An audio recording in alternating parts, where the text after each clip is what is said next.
I thought I'd start a discussion just on taps. Remember, I'm not an expert or professional, just a home hobbyist guy, and I thought I'd pass on some information that at least is relevant to me in learning and maybe help everybody out there. So this is probably some standard that most everybody in the hobbyist trade or home guy has. This is a tap and die set. Oh, I got, God, when I was in my 20s, I'm 60 now. My buddy gave it to me for a birthday present. It served me well over the years. There's the set. You know, it's your typical, goes up to half-inch course.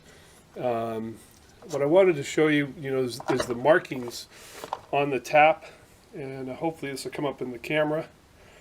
But it's pretty typical. This is a 3/8/16. Yeah, it's got a part number on it, and it says use a 5/16 drill to create the clearance hole for your tap. So I'm going to have a little more discussion on taps themselves. Be back to you shortly. Well, just a short review of tapping handles, since we are going to be talking about the pecunier, which is going to be tapping in the drill press. These are, of course, manual handles, and taps come in various sizes. This is a big guy. I don't have an actual wrench for that. Got a few of these laying around, but your average size that most guys have fit, up to probably a 5/8 tap. There's various sizes, as you can see, and the sizes, of course, would adapt to smaller taps also for usage. They do make them with a ratcheting mechanism in them, where you can slide them over and they ratchet. It's nice when it's in close quarters and you have a problem. Here's a holder for really small taps. This one's probably a 00 or something. I can't even read it, to be honest with you.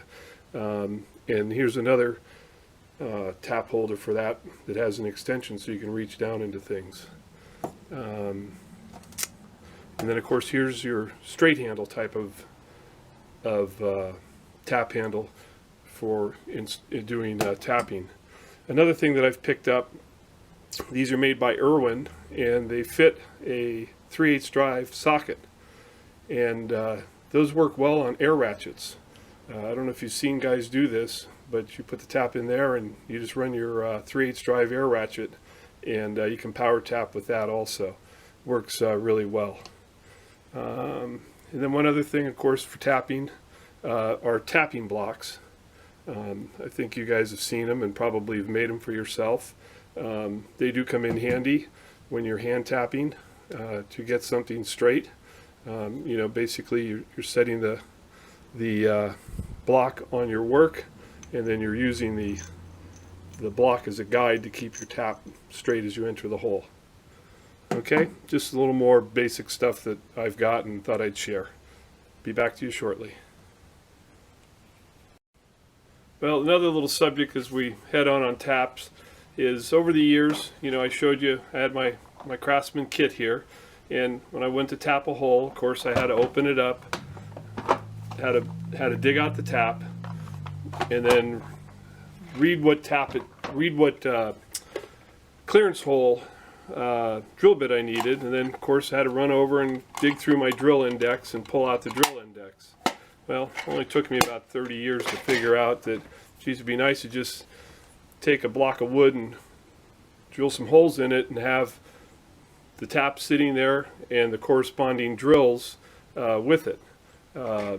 They do make commercial units that you can buy that has all the information on it, the size of the tap drill, size of the clearance drill in the center. So if you want the thread to go through the hole, those are nice also. Just makes it a little more efficient and a little more enjoyable when you do need to do some tapping. Thought I'd add that for you guys also. Well, a little more discussion on taps. I've seemed to have collected my share of taps. I've got various small sizes that I bought from machine shops, estate sales, metric taps, again more small taps, collection of pipe taps. This was an interesting thing I bought from an estate sale where the guy, and it's pretty efficient. He had put all the taps in envelopes, and he had all the information on it. No different than that stand that I showed earlier. The clearance drill, he wrote information on that, all the different sizes. So I ended up picking up quite a bit of taps and went all the way up to ½ inch. Pretty efficient. Had it in some old milk cartons, but that worked well. And then, along with my accumulation, even beyond, created this kit here that again is got a variety of taps and sizes, and that's what we're going to get in and discuss, is all the various types of taps and some of the information that I never knew was written on the side of the tap. Well, when that last video kind of got cut off, I was talking about the designation written on the different taps. We'll get back to that, but just for the fun of it, I thought I would go ahead and show the air ratchet with that attachment. Earlier I said it fits into a 3/8 socket, and I meant that it attaches to a 3/8 drive ratchet. So we'll do a little aluminum here, and then we'll do a piece of steel. This is 3/8 16 is what we'll be tapping. This is a 4 flute, and this is just an Ace Hardware unit tap, nothing special. So here we go, we'll give it a roll.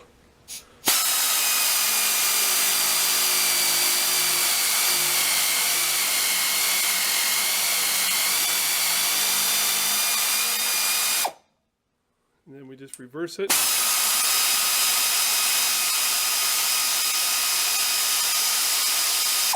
Come back out. That was a 5/16 hole, which was in the aluminum. That's what's spec'd for a 5/16 tap. And it did a fine thread there. So now we'll try some steel with the same tap, see what happens. This piece of steel, I don't know what it is. It's actually a mounting bracket off of a police car from years back. So I don't know what type of steel it is, but we'll see what if this tap makes it through it. Put a little different tapping fluid on it, not WD-40.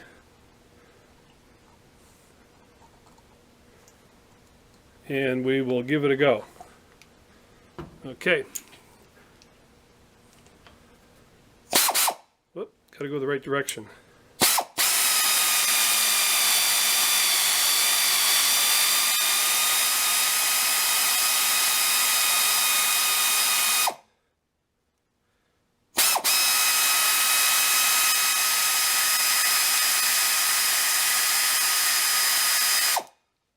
Okay, did it. That hole there was a letter size Q, which is the suggested size for steel. And again, I think you can see there it did a good hole. So it's one method. If you got a lot of holes that you can tap real quick just using the air ratchet in this attachment. I've done it in the past. You can also go with a little larger clearance hole if you're not really worried about the load against the thread. Okay, we'll move on to some more talking here.